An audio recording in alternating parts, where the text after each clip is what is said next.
Okay, good afternoon, everyone, and good evening and good morning all around the world. We'll be starting very shortly, maybe another couple of minutes. There's final few people coming in now before we max out on the Zoom. So we've got nearly 300 people in the meeting at the moment. And the Facebook event live has also started. So those who are not able to join the meeting on the Zoom will be able to tune in on Facebook Live.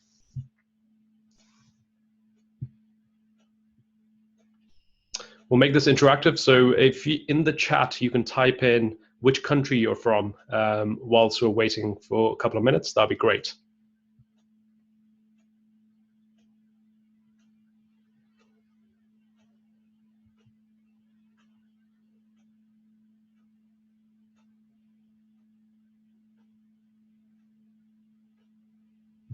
That's absolutely brilliant. So just to give you a bit of background, we've had over 2,000 people register for this event from over 70 countries. It's absolutely amazing. And I hope this talk is going to be useful for many of you. So I'm going to share my screen and then we will get going. Mohini, can we just make sure the session's being recorded, please?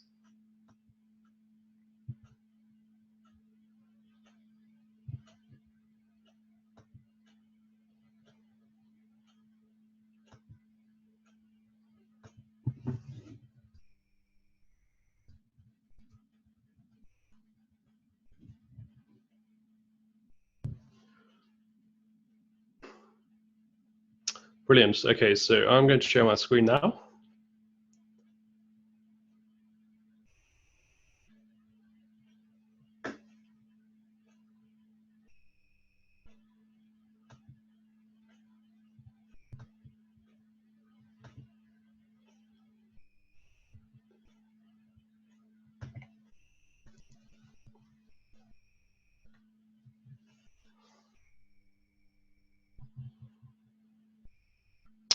Okay, and let's begin. So welcome everyone again. It's so great to see so many people. As I said, we've had over 2,000 registrants for this event from over 70 countries. And I think we've just maxed out on Zoom. So we've got 300 people in this Zoom meeting at the moment. And the Facebook Live has gone live as well. So we'll get going. So today's talk is going to be on how to publish as a medical student or junior doctor. It's a question I get asked a lot as someone throughout medical school who published quite a lot and beyond as well. I get many students who email me, who message me to ask how to get involved in research, how to publish. So I hope today this is going to be a very useful talk for all of you.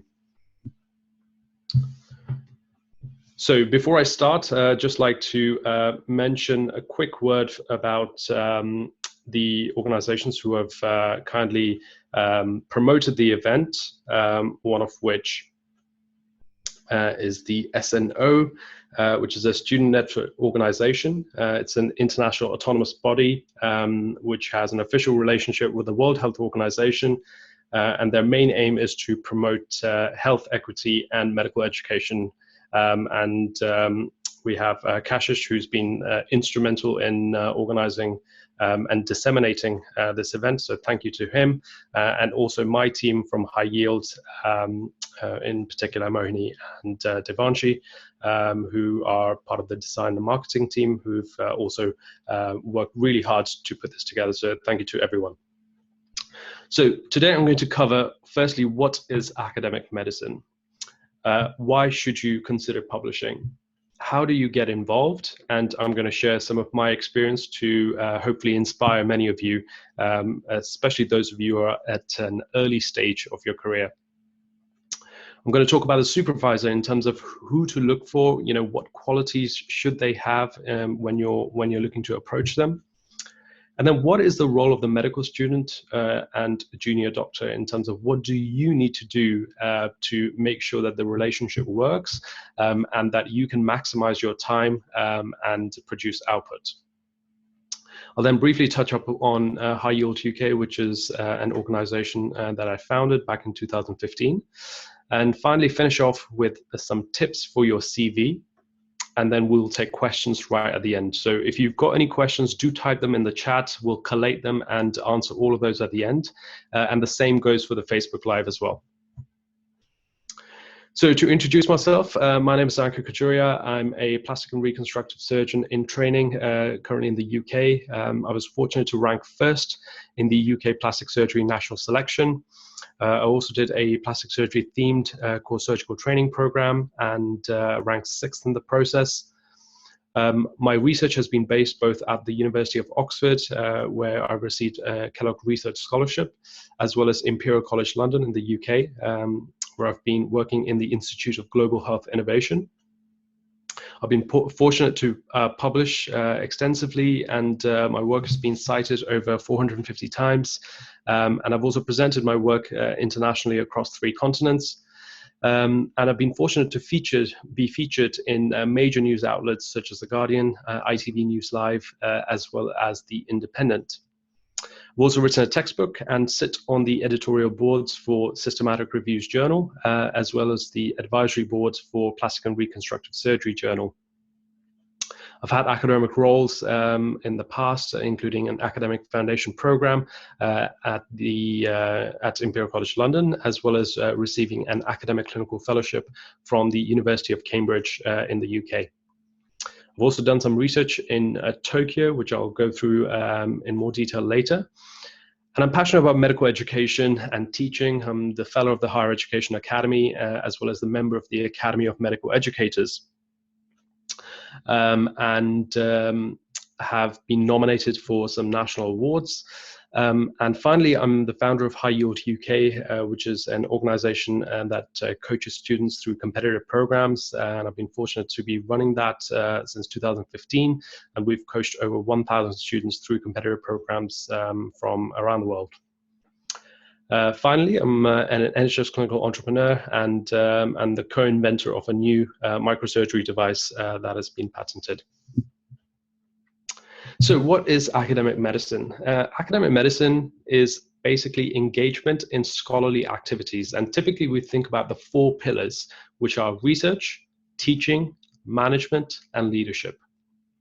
For me personally, research is a very strong tool, and it is a great tool because it allows you to identify a problem, for example, in the workplace, have the ability to turn that problem into a question, and then have the skills to apply appropriate methodology to generate outcomes, which then informs clinical practice. So that is really the essence of clinical research, and is absolutely incredible when you do have the skills to be able to do this effectively.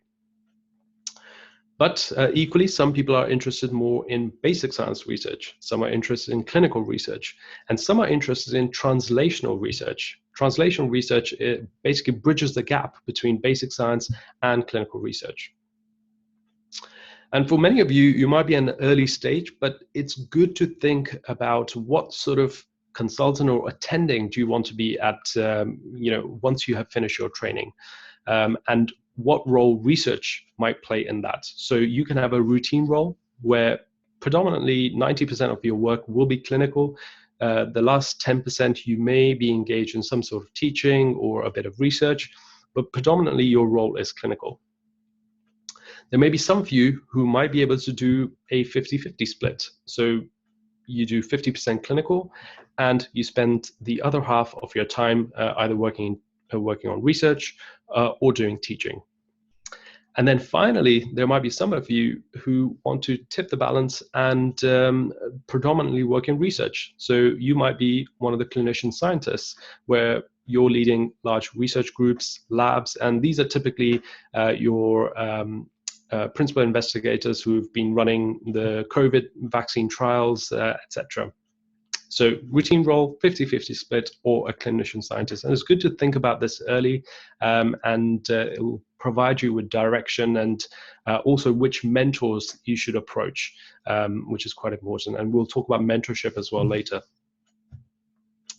So why should you publish? Well, there are pros and cons to publishing. Publishing, as we know, and research is crucial for healthcare advancement. It provides lifelong intellectual stimulation, it provides a lot of variety and also autonomy in your medical career. It's the few instances where you can come up with new ideas, you can innovate and test hypotheses to see whether you are able to incrementally improve the specialty or advance the specialty that you're part of. It can also inform your clinical practice, and you can actually become an expert in the field, depending on the type of research you do. Research allows you, and publishing allows you to remain up to date, and also having the skills to appraise literature, which I feel, irrespective of whether you like or dislike research, everyone should have the ability to critically appraise literature. And it can also help your career progression. But on the flip side, publishing and research is time intensive. You have to split your time between clinical and academic responsibilities, and this can be particularly difficult in what we call craft specialties. Craft specialties are those where you need a high number of procedures, so things like surgery, interventional cardiology, where you need the numbers to gain competency in the procedures that you're undertaking. Additionally, competition for grants can be particularly fierce. You might compose a 40-page grant application and it may be rejected, so you have to bear that in mind. And it can take a long time before you actually get any output. So once you submit a paper, it will be through the review process, there'll be revisions, there'll be rejections. So it can take significant time before you see a publication, before you get any outputs. Additionally, not all trainees want to take time out to do a higher degree, such as an MD or a PhD or a DPhil. And it definitely requires perseverance and resilience.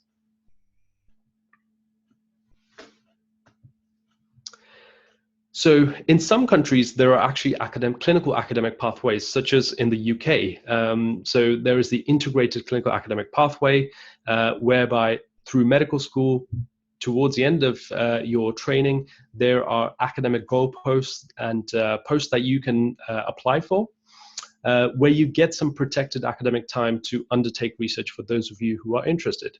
So there is the Academic Foundation Program, which many of you may have heard of. Then during your specialist training, you can do an academic clinical fellowship, a clinical lectureship, before obtaining a senior academic role, such as a senior lecturer, or a senior clinical lectureship position. Right, so how do we get involved, and how do you get involved? And I'm going to share some of my experience to hopefully inspire you. Of course, if there are any questions, we can go through those at the end. So the first thing to note is, if you're embarking on academia and research, the success is really the tip of the iceberg.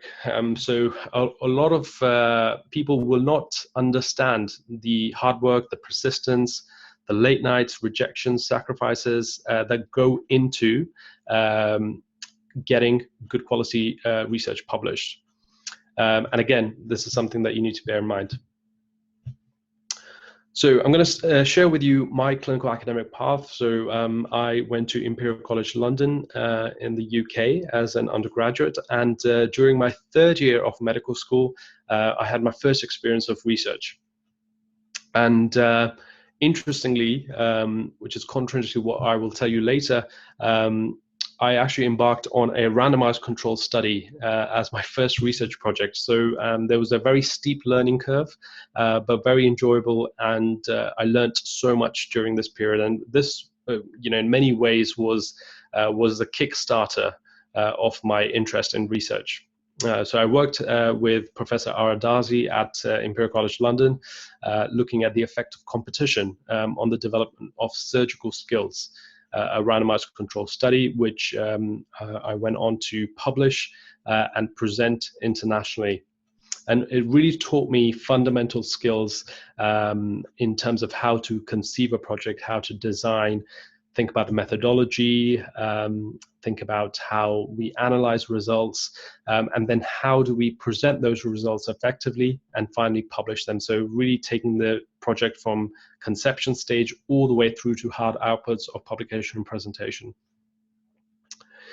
Once I had done that, that was my first experience of clinical research, and then I wanted to enhance my research portfolio and gain new skills by undertaking some basic science research. And I was fortunate to win the JASO Research Scholarship, as well as a grant from the Royal College of Surgeons in the UK to undertake research at the Tokyo Medical Dental University in Japan, looking at cancer stem cells. Without going into too much details, I was looking at glioblastoma multiforme, which is an aggressive brain tumor, as many of you may know. And I was looking at the functional interaction between the host cells, i.e. astrocytes, and the cancer stem cells, and looking at whether the interaction could be implicated in a tumor invasion.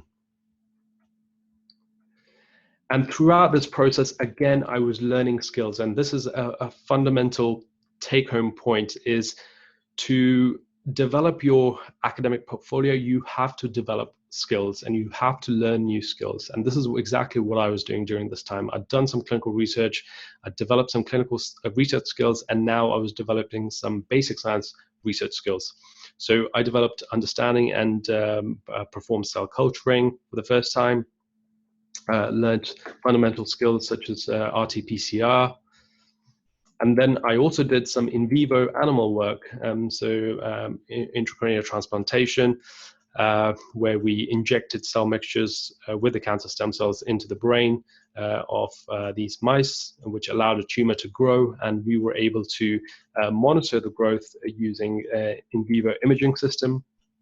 And then finally, I was able to sacrifice the mice, take the brains out, and create sections and perform H&E staining on those. And we got some very interesting results, and proposed the self-seeking exploitation of host astrocytes. Essentially, that the cancer stem cells were able to influence the host astrocytes, and these were able to result in an enhanced invasion. I got many outputs from this project. I won the Best Oral Presentation Prize at the University of Cambridge. I ranked first in my cohort in my Bachelor of Science degree at Imperial College London. I got a publication. I presented this work elsewhere. I won a grant award. So lots of good things came from good quality projects, and having a good supervisor and mentor as well, which is absolutely key. So this was my supervisor in Japan, Professor Taga. And the other beautiful thing about research is, you do get to travel, which is underestimated. Travel is something I really enjoy and like conducting research, so I'm able to present my work internationally, and in doing so also experience new cultures and visit new places. So I went to Japan with some of my good friends, and yeah, fond memories from that time. So now you can kind of see the progression. I've done a bit of clinical research. I've developed some clinical research skills. I've developed some basic science skills. And now I wanted to move on to developing new skills, and systematic reviews, meta-analyses, and statistics came next. So I was very active in terms of, I undertook some courses as well to learn statistics, to learn systematic review methodology and meta-analyses, and started to embark on undertaking projects to utilize the skills that I'd learned and develop them further. And this resulted in many publications in good quality journals. And again, it was adding to my research portfolio. And at the same time, I've achieved many publications, since the clinical research project.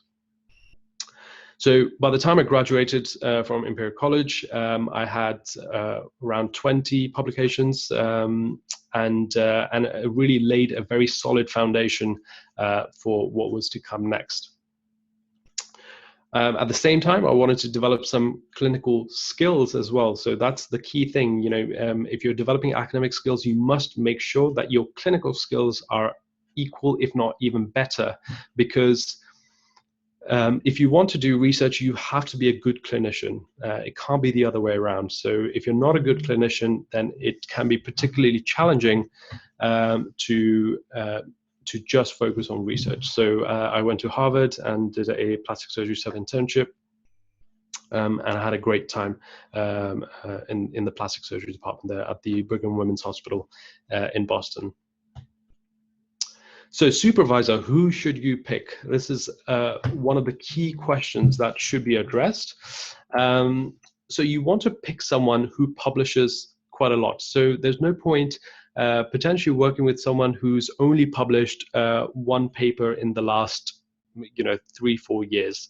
So you need someone who publishes good quality work and publishes prolifically, because they will have a relatively large lab, they will have research fellows who will be able to support you and get you going. You need someone who's influential in the field that you're interested in, because they will help you to undertake research that is going to have some impact. You need someone who has a track record of publishing with both medical students and junior doctors. So some of you may not be that experienced in research, but you need a mentor or a supervisor who can appreciate that and still be able to support you. It's also important to be upfront re-authorship, and this is a sort of contentious issue, and it can be difficult later on. So it comes across quite nicely if during the initial meetings to say that you're prepared to work really hard, and you'd be keen to know where in the authorship you might lie. And if you establish that early on, everyone's on the same page and everyone moves accordingly.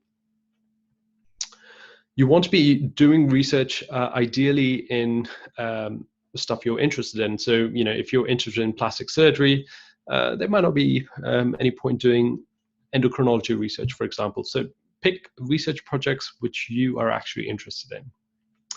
And you also want to pick someone who can help you as a mentor overall, not just research, but he or she can help you advancing your career. Think about job opportunities and other career opportunities where you can really flourish as a student or doctor. So what are the responsibilities of medical students and junior doctors? So if you want to be engaged in research and there are opportunities, you need to bring the fire, bring the heat. And what I mean by that is you need to be committed, you need to work hard, and you need to be working efficiently. So I've sort of put a metaphorical picture here, but that is the kind of standard that you need to bring and really bring the motivation so you can get involved. And the more work you do and more quickly you do, the more you will get in return. I have a student who approached me around 3 years ago, and he worked incredibly hard. I was able to send him something, he would send it back even that day, high quality work. And through the process, we've now published 6 or 7 research papers together, and have a very good mentor-mentee relationship. So that is essential if you want to kind of continue producing good quality work. You want to develop research skills and also to attend courses. And a lot of people kind of shy away from this, but really invest in yourself in terms of developing skills. So throughout medical school and beyond in my postgraduate years as well, I have attended many courses to develop fundamental skills to ensure that I can put those skills into practice, and both for my clinical training as well as my academic training. And it has all paid off. All the courses I've attended have really sort of put me one step ahead. It really helps if you've got those skills to go to someone and say, I have developed skills in X, Y, Z. I'm able to do this. Do you have an opportunity? And someone is much more likely to say, actually, yes, I do. I have a project here and I need someone to do, this particular thing. Do you have the skills? Yes. Okay, here it is. And then you do it to a high standard, you turn it around, and then you get more projects, and the cycle then continues.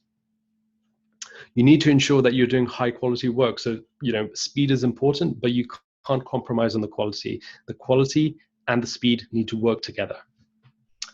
Don't make any excuses. So again, I've had students in the past who've come on board, who want to do projects, but then you don't hear from them for months. You send them emails, follow-ups in terms of what stage you're at, and then ultimately they simply just disappear or quit right at the end, and having not done anything. And again, that's a kind of waste of the student or doctor's time, as well as the supervisor's time, because that work could have been completed by someone else, and we could have even gone ahead and submitted it. So make sure that when you take on a project that you're fully committed to taking it to the end. So anyone who approaches me for a research project, the first question I will ask them is, do you have the time and the motivation to take this project from start to finish in terms of hard outputs or presentation and publication? If the answer is no, then unfortunately, this is probably not the right opportunity for you, and there might be other opportunities. Yeah, as I said, finish projects from start to finish, and also make the life of a supervisor easier. So you might even see, residents, if you're a medical student, or trainees who are undertaking research and or research fellows. If you can say to them, look, I'm super motivated, I've got time, and I'm able to do, X, Y, Z, and offload some of the work that you have because I appreciate you're really busy. That will be really appreciated because everyone is really busy, and those involved in research are probably working on multiple projects. And so if you can offload a bit of work and get it done quickly so that the progress of the project advances, then you'll be seen as an asset in the team.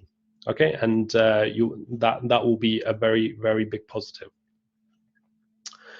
Make sure you've read up the work that has been published by a supervisor. So again, when I went for my clinical research project, or when I approached a supervisor, I'd made sure that I had gone through the projects that he's been involved in, what research he's published.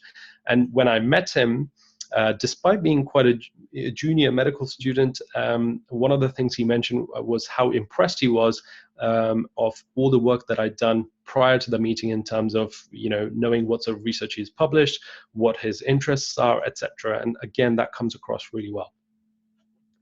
You want to aim high, and this is and you might not think that, but that's like a personal kind of philosophy. Don't just settle for the bare minimum. Always exceed expectations and really aim high. There is kind of no ceiling or boundary in terms of what you can achieve. So work hard and also be consistent. I think consistency is one of the underrated qualities, in all walks of life, whether it's, going to the gym or, developing any habit, or working in research, etc. Consistency will add up, and the more consistent you are, the more work and high quality work you will undertake. You also want to develop academic skills, and I touched on this slightly earlier, but read and critically appraise papers. And this is something that I've been doing, I even do now. I read good quality publications and critically appraise them, and also appreciate the writing style. So those of you who are not experienced in academic writing, you can read good quality research papers and see how the authors have written, what their writing style is like, and how you can incorporate that into your own work. Okay, and there's abundance of high quality research papers that have been published. So really look at any major journals like The Lancet or New England Journal of Medicine, and pick out a topic that you're interested in, and have a read of the paper. See, and critically appraise that paper, and see what the writing style is like. And then you can kind of borrow some of the techniques that have been used by the established authors to develop your own skills. You also want to identify and write up any interesting case reports or series or narrative reviews or commentaries. And again, when you're early on in the process, this can help you develop some of those skills. Obviously, there are low impact as such. A case report is a low impact research, but it can help develop some of your skills so that when you advance up the ladder and undertake more impactful projects, you'll be at a better stage. Again, attend courses and do invest in yourself. I've attended so many courses throughout medical school and in my postgraduate training, and each course has helped me, and the returns have been absolutely amazing. So it really sort of helps you almost fast track your research, your academic, your clinical career through developing and learning skills and investing in yourself. And also develop skills in statistics. So as I said, I've previously attended many courses and undertaken statistics for many of the research projects that I've done. Again, consistency builds up, where now I'm at a stage where I have a good grasp of the statistics that I employ in my research papers.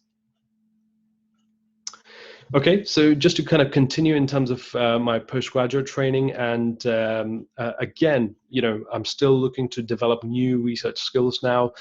So I did an academic surgery program at Imperial College, which was a great clinical rotation as well. I worked at a major trauma center.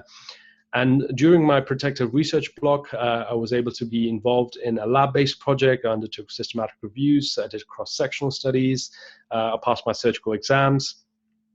I also did teaching qualifications, presented my research abroad, won some grant awards and also some prizes. So really make use of time and have a structured approach. If you have structure and you're organized, there's a lot that can be achieved.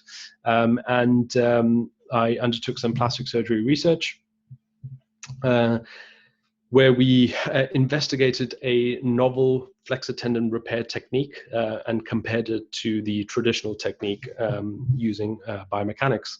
So I was involved in doing all the dissections myself, and the technique was taught to me by one of the consultants or attending plastic surgeons, and I was able to test this against a standard technique, working in collaboration with the Department of Bioengineering. We created these loops and we were able to load them on this device called Instron, which basically loads the repair to failure, and you can thus compare the strength of the repairs between the techniques. I also did some medical education research, and I was fortunate to again have the opportunity to present it abroad. This was in Malaysia, and again, sort of common theme. I really enjoy presenting my work abroad, and it also gives you an opportunity to travel, experience new cultures, and I was fortunate to go to Borneo as part of this research trip. And again, lots of other outputs. As I said, I passed my surgical exams. I got offers from Cambridge. I won scholarships at the University of Oxford. I published a book. I got several publications, presentations at grant awards, won leadership awards, and was also nominated for teaching awards. And you can see lots of courses attended as well. And again, investing in myself in terms of statistics courses and clinical courses, communication courses, teaching courses. So I'm constantly looking to improve myself through developing new skills. The Kellogg Scholarship from the University of Oxford. And then I was fortunate to match in the UK and rank first in the UK plastic surgery national selection process, and sort of continued my plastic surgery research. And you can see here nearly 500 citations now, and And each year, the number of citations, which is a marker of impact, is going up, which is so great to see. And now this is an example where you have developed research skills and you can apply this in really many different domains. So obviously during the COVID-19 pandemic, there was a great impact on mental health of several healthcare workers.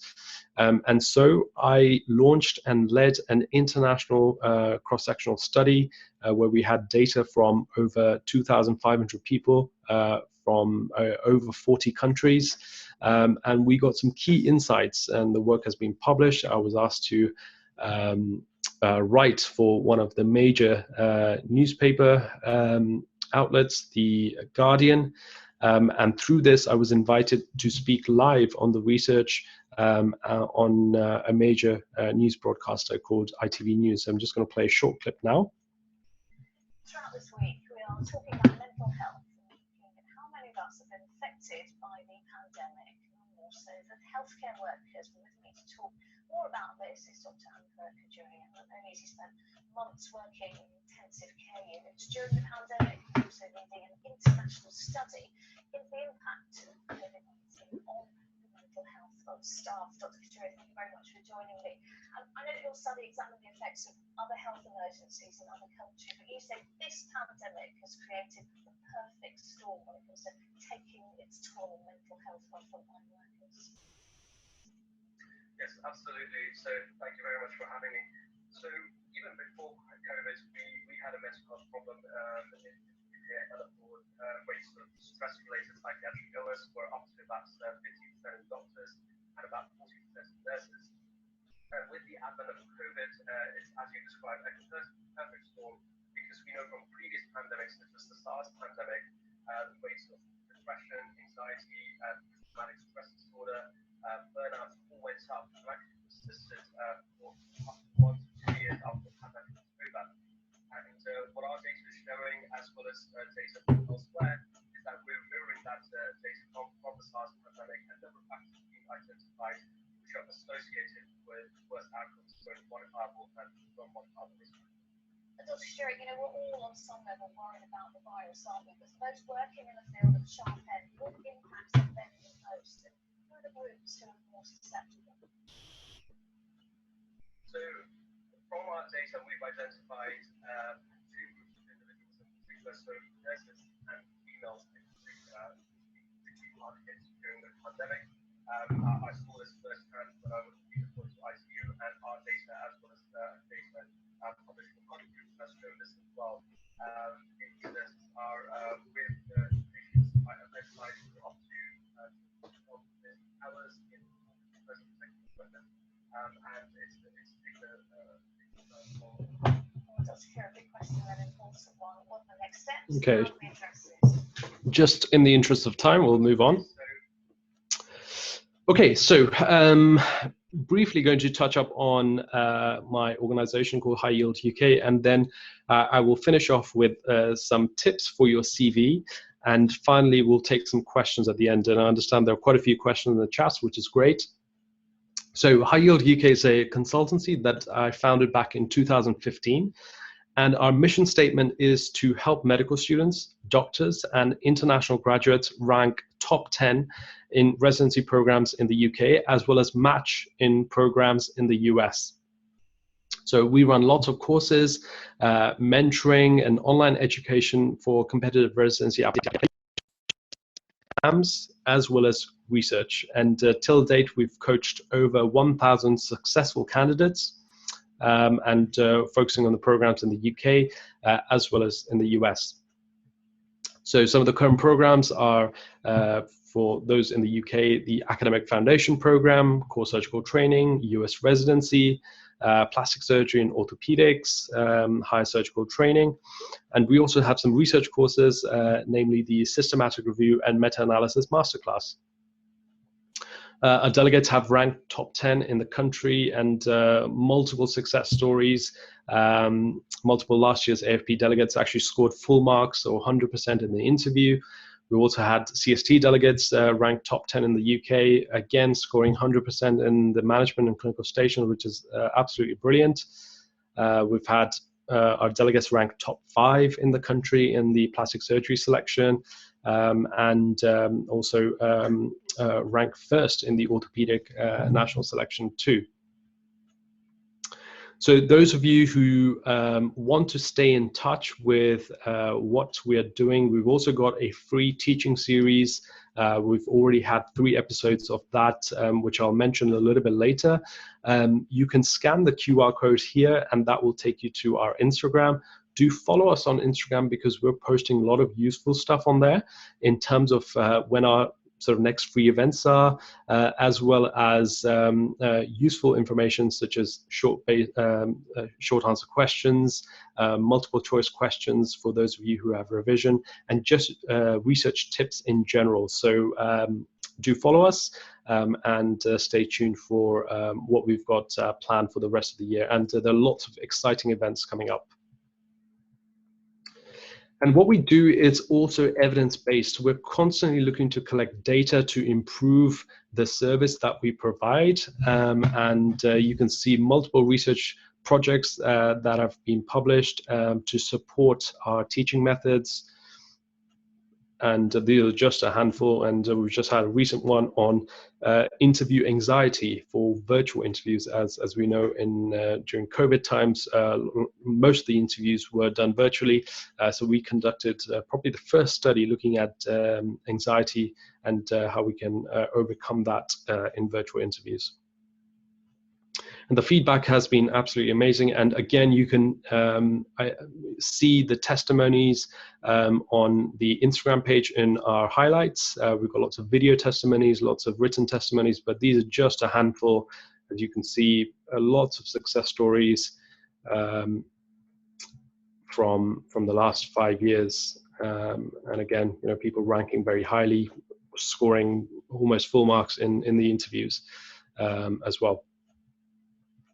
So with that said, I hope today has been useful and inspiring. And one of the things that I'm particularly excited about is the launch of my Systematic Review and Meta-Analysis Masterclass, which is a 5-week live online program. And I've been working on this for absolutely months, so excited.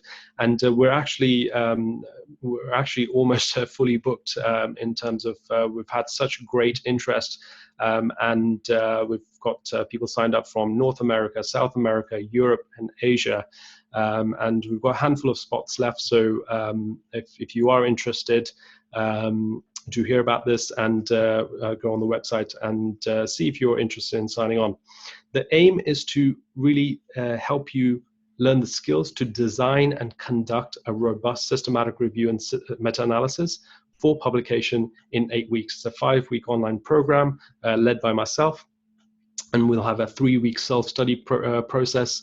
And the aim is to have you publish at the end of this, and we will really go through the A to Z of systematic review meta-analysis. And this is a course I wish I had when I started out, when I was looking to develop these skills and reading books and going on YouTube and attending very, very expensive courses to basically have the skills to be able to do this.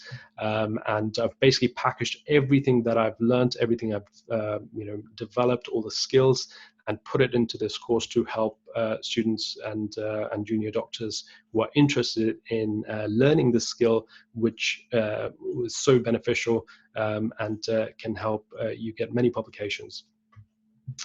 The aim is to have you publish and learn the fundamental skills and provide accountability. So we will set homework tasks in between sessions and really make progress so that by the end of the program, you have many of the things completed towards securing a completed systematic review and meta-analysis.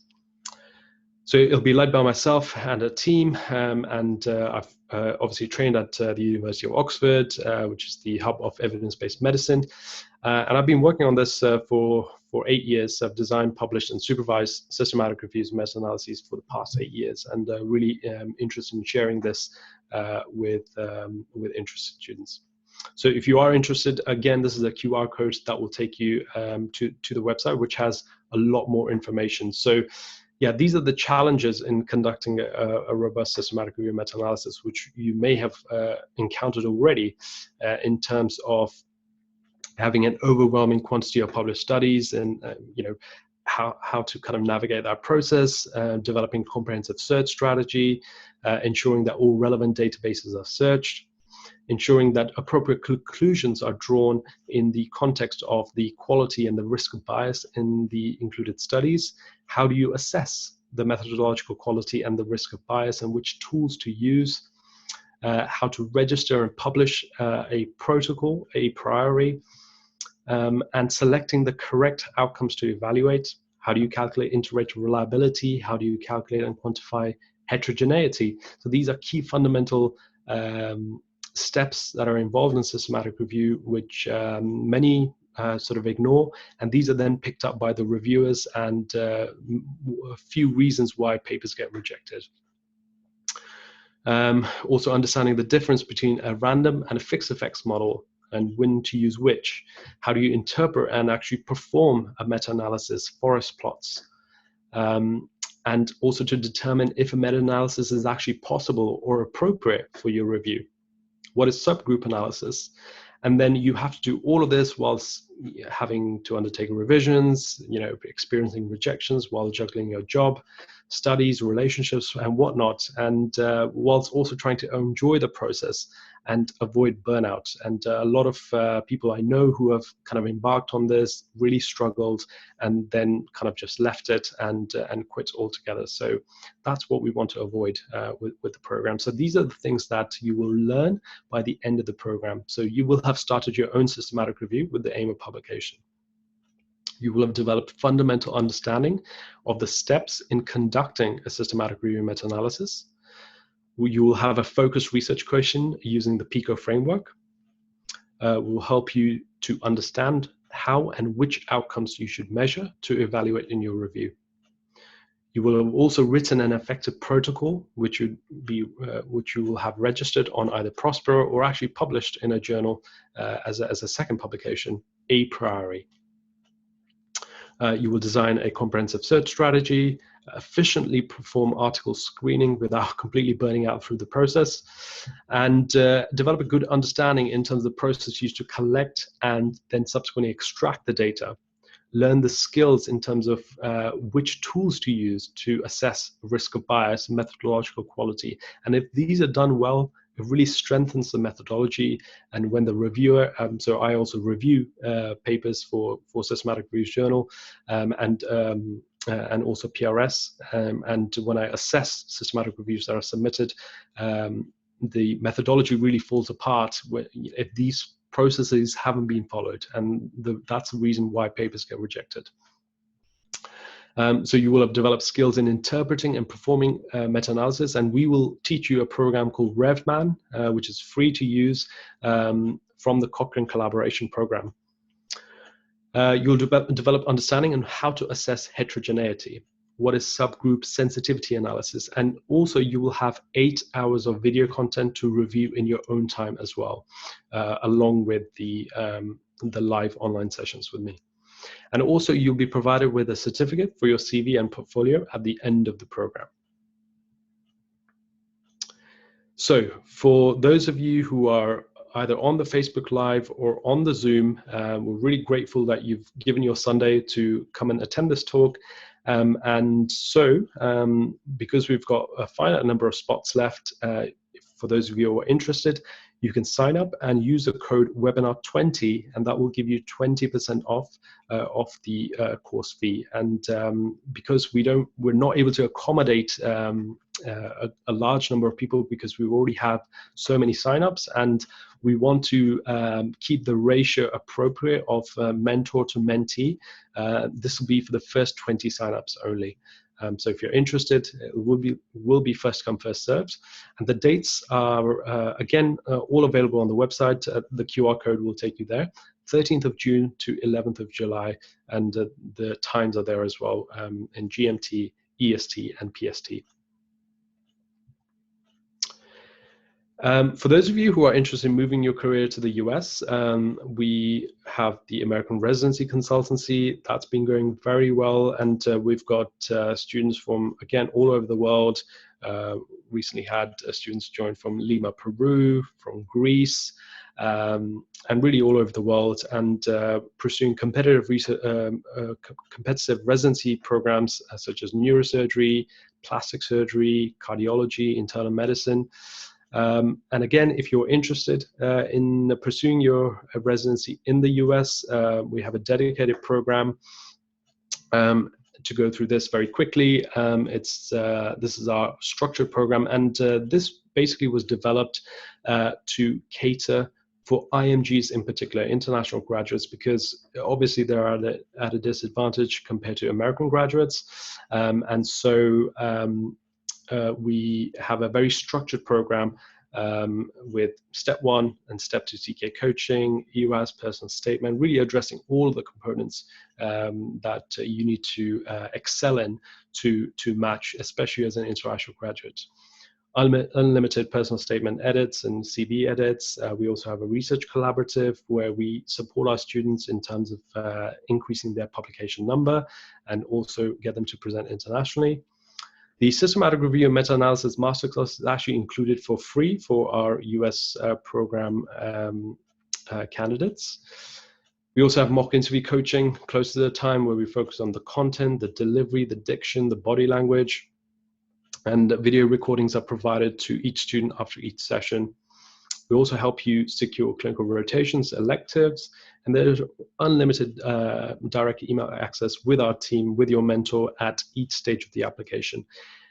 And the sessions can really be spaced out depending on your individual goals and needs. And that is something that is addressed in the first session. So it's not like you have to use up all the sessions in 3 months. It can really be spaced out depending on your journey. And this is why it's such a bespoke program compared to what else is out there. We also have a mastermind group and again, fellow IMGs who are in the same boat, and our students who are pursuing residency programs can help motivate each other and have their questions addressed by the high yield consultants. These are consultants really proud to have a fantastic team, and very briefly, again, you can find out about their profiles on the website, but very quickly, Dr. Mohan is a plastic surgery resident, and all of these, by the way, are international graduates, so have really excelled through the process and understand how challenging it is for international graduates to go to the US. So Dr. Mohan is a plastic surgery resident at the Mayo Clinic. Dr. Marashi is an orthopedic surgery resident at Johns Hopkins. Dr. Farah has just been actually appointed as Associate Professor of Medicine at the Mayo Clinic. Dr. Harasis is a cardiology fellow at Vanderbilt. Dr. Nagaj is a plastic surgery resident at Johns Hopkins. Dr. Karazoudis is a neurosurgery resident at Mayo Clinic. And Dr. Hack is an internal medicine resident at the Mayo Clinic as well. So fantastic experience, and anyone who's interested, do get in touch. We also have some scholarships available which cover part of the course fee. For those of you who are sort of committed, who've been studying or have done step 1, you can actually book a free call to assess your suitability for the program, and where we will also assess you for the scholarship. And that is a link to that. So it's calendly.com/high yield, or the QR code will take you there as well. Okay.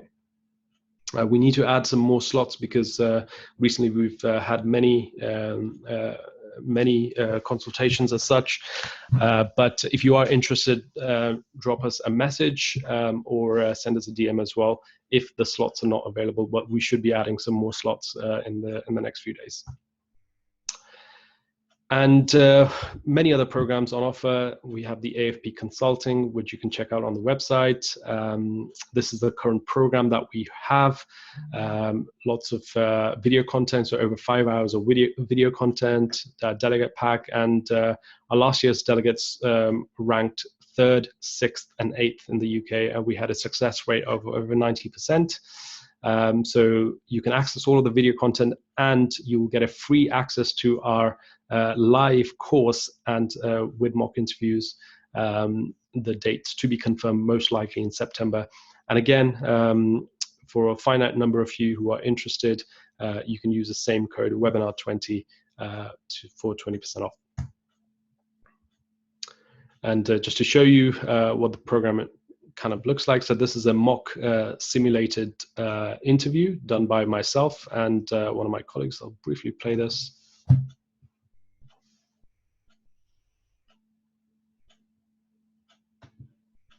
Hello, I'm the examiner. Welcome to the interview. Can you summarize the abstract you have read, particularly summarizing the research question? So this is a randomized controlled open label trial where the patient population is those hospitalized with COVID-19. The intervention is either oral or intravenous dexamethasone. The comparator is usual care. Primary endpoint is 28-day mortality. And can you go through the results? So just an example of going through the academic component of the interview. Other free resources are available. So I've done quite a few YouTube videos with my friend Ali, who some of you may have come across on YouTube. And again, these have gotten over 40,000 views on YouTube, and you can check those out as well for those of you who are interested in AFP. Same program for the core surgical training program, and likewise, those who access our video program will get a free ticket to the virtual course that is going to be happening most likely in October, November. And this is the team that we have. So myself and my colleagues leading the program. So I ranked first in plastic surgery and sixth in core surgery. Mr. Patel, who's the author of a CST preparation book, and he's a general surgery trainee in London. Ms. Khajuria, who ranked first in the orthopedic surgery national selection in the UK, ranked 7th in core surgery, and was actually a past course delegate herself. And finally, Dr. Johnson, who ranked 8th nationally in core surgery, again was a past delegate and scored 100% in both management and leadership stations. So, so again, lots of experience there. And we really look forward to having you on board if you're interested. And I finally want to mention the free teaching series that is ongoing. So we have so far delivered episodes on top tips for junior doctors, on skills and strategies that will help you to excel. That was received very well. That was followed by the pediatrics case-based discussions, which again, we received great feedback on. This is part of that teaching series, so how to publish as a medical student or junior doctor. And then actually tomorrow, for those of you who are interested, we have a talk by two of my colleagues, one who I've been mentoring actually for the last 2 years, excuse me, and he is going to go through understanding the language of research, and we'll talk about critical appraisal. So those who are interested should attend that. And again, the details will be available, and you can sign up. Actually, on the last slide, I've got a QR code for those who are interested in joining our free teaching series. We've got lots more talks planned on research, on clinical academia. So if you're interested and want to stay in touch in terms of what's coming up, Instagram is the best place to go to follow us on there, or Twitter or Facebook. It's the same, High Yield UK, and you know, stay up to date with everything that's happening. Okay, so I'm going to finish off with giving you some CV tips that you can start to implement, and you know, even from today. So as I said, develop an interest early. So whatever specialty you're interested in, and sometimes it can be quite difficult because you haven't actually experienced it, but be proactive and seek out opportunities where you can get to decide early what you're actually interested in. And to give you an example, I basically in my 3rd year, I was interested in knowing about surgery in terms of whether I could see myself, as a surgeon later on.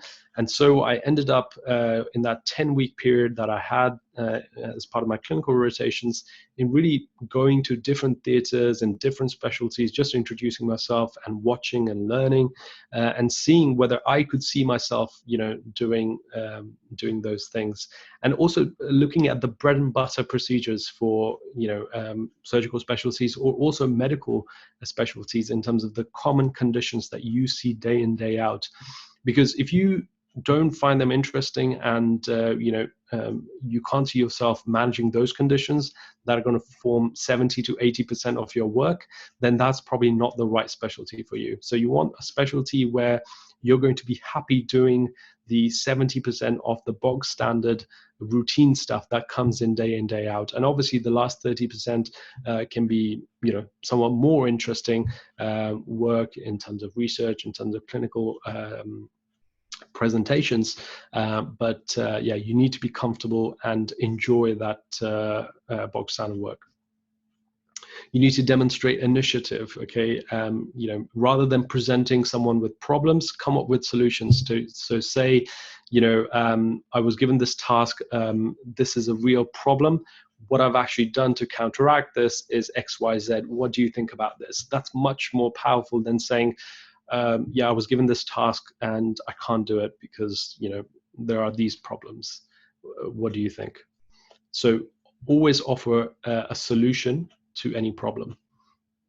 Make life of supervisor easier. So if you can help them get things done quickly, help their projects to proceed quicker, you will be seen as a valuable asset and you will get more and more work.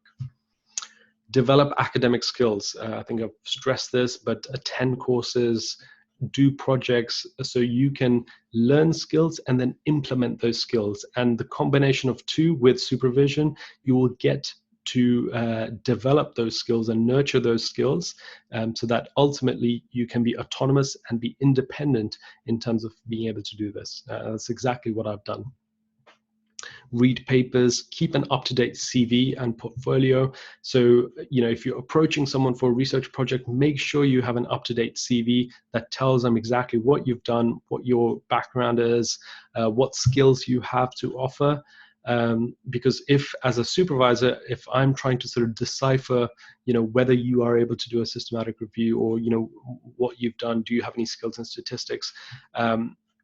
I have limited time, other supervisors have limited time. So we want that information displayed clearly, and so we can sort of pick it up. You want to identify suitable supervisors and again, speak to their fellows and other junior researchers to see whether, this is the right supervisor for you.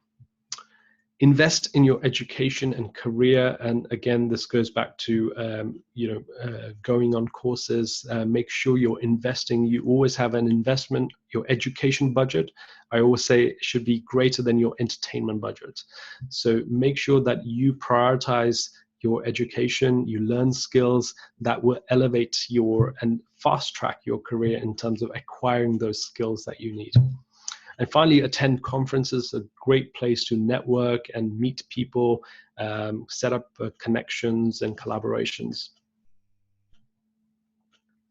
Right, and final advice, explore what you're passionate about. So again, this requires a bit of proactivity. You need to go out of your comfort zone to really see, whether you'll be interested in doing research, doing clinical work, but really explore the different avenues. Develop an interest early, as I've already mentioned. Demonstrate initiative. Consistency is absolutely key, and some of you may have seen this by the author called James Clear from Atomic Habits. But he says that if you improve by 1% every day, then there's going to be an exponential increase and you'll be 38 times better than where you started. On the flip side, if you become 1% worse every day, then you can see that you will really go down. Okay, so consistency is absolutely key in all walks of life. Make life of your supervisor easier, keep an up-to-date CV and portfolio, develop academic skills through attending courses, doing projects, identify suitable mentors and supervisors who are really going to support you, invest in your education, your career, attend conferences, and also focus on a complete, or what I sort of like to call living the good life. So it's not just about, your career, your work, but also focusing on health, your career, love, and happiness. So these are your 4 pillars that you want to aim to excel in each of those to live, a fulfilling and good life.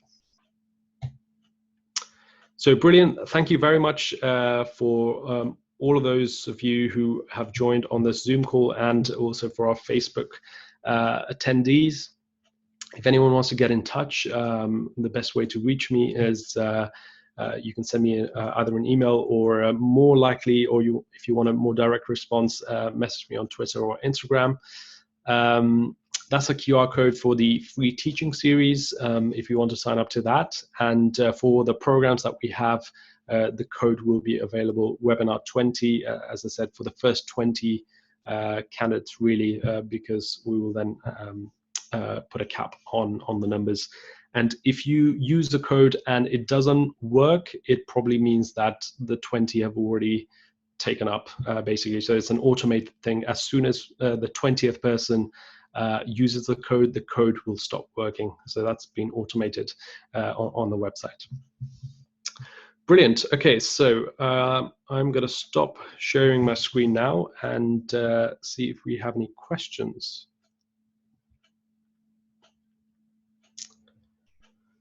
Right, so well, we have 99 plus messages on the chat, which is amazing. So Mohini, are you there? Do you want to come on and we can go through some questions? Hello. Hi. Yeah, we can hear you. So we've had loads of questions, probably 100 plus. So I've just tried to summarize the main ones. Okay. So to begin with, being a first year undergrad student, is it possible for me to get involved in research now? And is there any getting involved early? Yeah, so thanks for your question. So I think as a first year medical student, it can be quite difficult. Oh, sorry, I think my camera's off.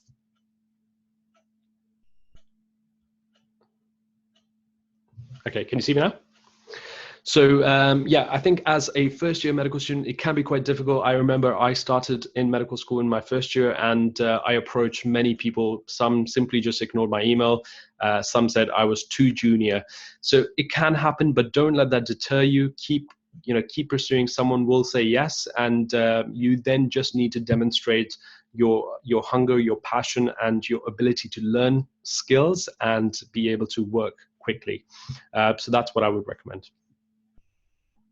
We also were asked, how do you balance your research with your hobbies and your extracurricular activities? Yeah, this is a constant struggle, and you will find that people who do lots of things, you just have to be super organized and basically have some non-negotiables. So, for example, for me, I know that on certain days I just simply have to exercise and go to the gym. Like, it's non-negotiable. So if someone says to me, can we, set up a Zoom call, for this time, it's an absolute no, because that time is already blocked for X activities. So I think just having a calendar where you can kind of just block time for your different activities is the best way to go. Somebody else has asked, how do you get involved with an international research project? Sure. So I think, so I just launched it. So the international study that I did on the impact of COVID on mental health, I still remember I was in my room and I had this idea because I was deployed to ITU, and I saw the impact it was having. So I went back, I basically got a sheet of paper and jotted down, the aims of a proposed study, what I would need. And this is a great tip, actually, because if you can basically present a proposal to someone rather than just asking for a research project, that comes across much better. So if you can go to someone and say, I'm really interested in your research work, and I was wondering, this is a potential idea, and what do you think about this? So that just shows a bit of initiative, that you are almost a go-getter, and you're going to demonstrate initiative and really sort of be a valuable member. I think that comes across really well. So yeah, when you approach someone, give them something extra rather than just being another person who says, I'm interested in a research project. What can you bring to the table? What what are your skill sets? How are you different from the 100 other people that have approached the supervisor? Okay, so you kind of need to stand out. And a few people had asked, how much does the impact factor of a journal matter, and how do you aim to publish in higher impact journal? Yeah, sure. So, when you first start, we had a first year medical student, it's going to be very difficult for you to, publish in Nature, unless you're incredibly lucky, you happen to be in the right place at the right time. But it's a slow process. You have to develop skills and publish and appreciate the process. And slowly but surely, you will then start to publish in more and more impactful journals and have more impact, and your citation count will go up as well. I showed you my citations previously.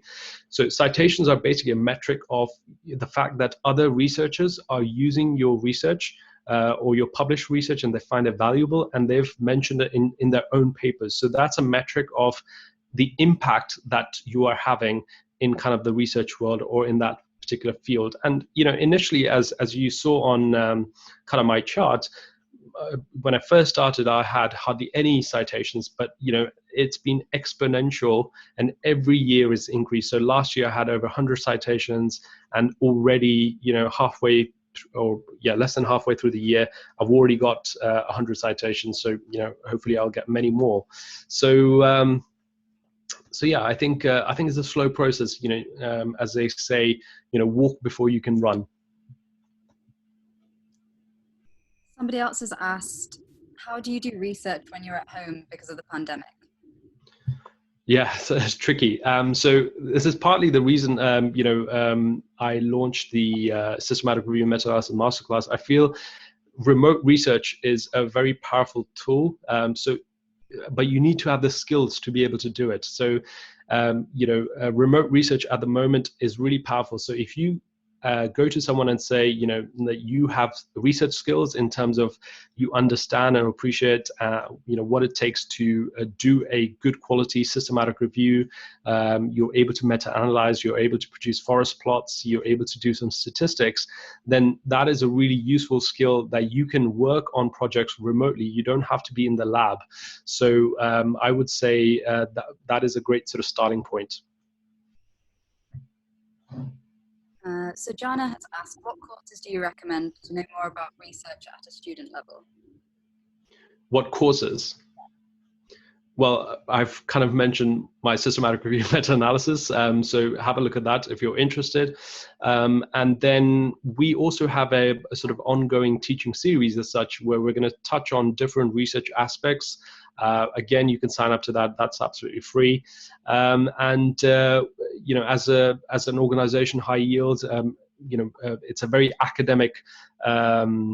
Has a lot of academic background, so all of the members who are part of it have strong academic backgrounds, and we will be putting on academic events. So do stay in touch, do follow, and especially on the social media platforms, where we will be posting opportunities as well. So stay in touch, and if you haven't followed, do so on Instagram, Twitter, or Facebook. So what time is it? 3:19. So we'll probably do another few more minutes, and then we'll sign off. So last few questions now. Somebody's asked, how do you usually develop new project ideas or research questions? Does it come from reading literature or from clinical work? Yeah, that's an excellent question. So I think it's something difficult to do when you first start in research, because you just don't have the skills to even sort of comprehend, or you don't have the necessary experience to understand what research questions are important. So it's a twofold thing: experience, and second, skills. So now I'm at a stage where I'm into the specialty, and I'm able to identify problems, or where the data is lacking, and then I can have a look at the literature, which can kind of support or refute that. And I might find that there's actually not a lot of literature on this, and that almost generates a new idea, and then I've got the skills now to be able to develop a methodology and basically set up a project. So that's kind of my thought process now.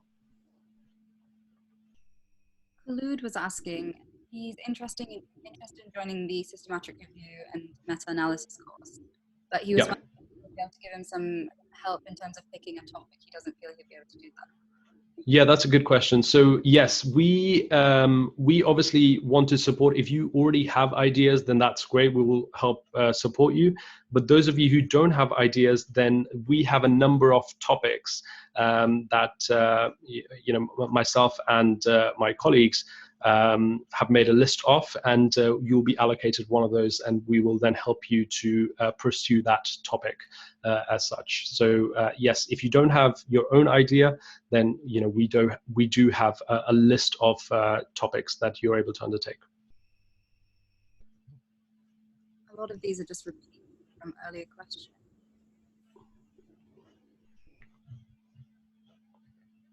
Somebody's asked which topics within surgery are best for junior level students to sort of involve themselves in. What do you mean by topics? You mean research topics, or? Yeah. Okay. I think at a junior level, you want to be slightly broad. So I did a lot of work in surgical simulation at the start, in terms of patient safety, surgical simulation, surgical training, and that was for me a good way to kind of still be relatively junior in terms of my clinical experience, but I was able to develop the skills, the research skills, and able to undertake projects. So I think that's probably the best way.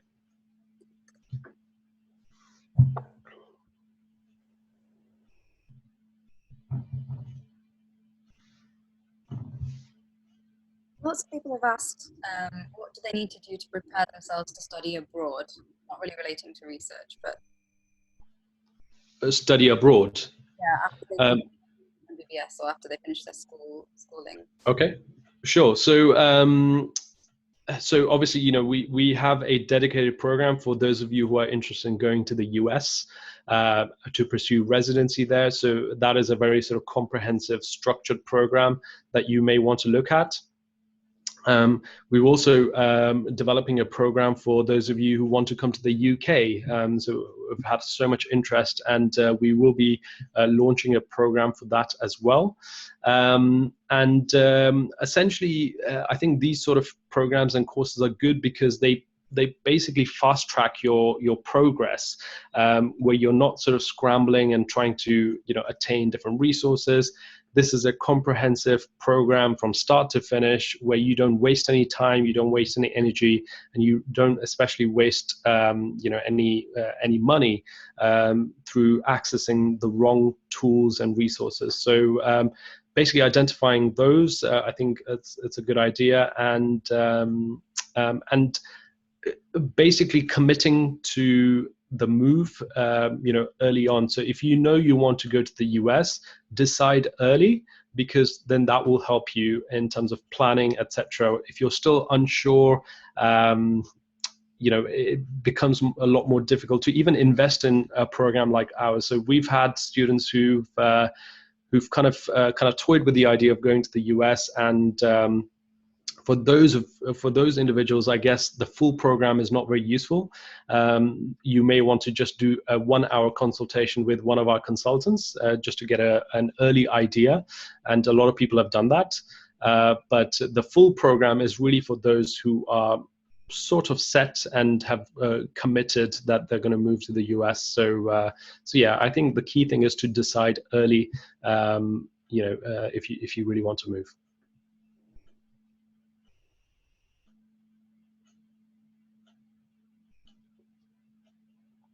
I think there's a question here, someone who might have just joined, where are these program info displayed? So it'll be, everything's on our website. So I'll just type in into the chat where you can have a look. So I've just typed it into the chat. That's the website. It's highyielduk.com, and it's got all our programs there. And if you've got any questions, you can send them via Instagram or Twitter or Facebook or one of the other platforms. Okay, any other questions? I think we've covered most of them. There's some specific ones, but I think we've covered the general ones. Okay, brilliant. So I hope that was useful. Just type in the chat. I sort of do this at the end of my talks. Was that useful? You just need a yes or a no. You can just type in the chat if you found that useful.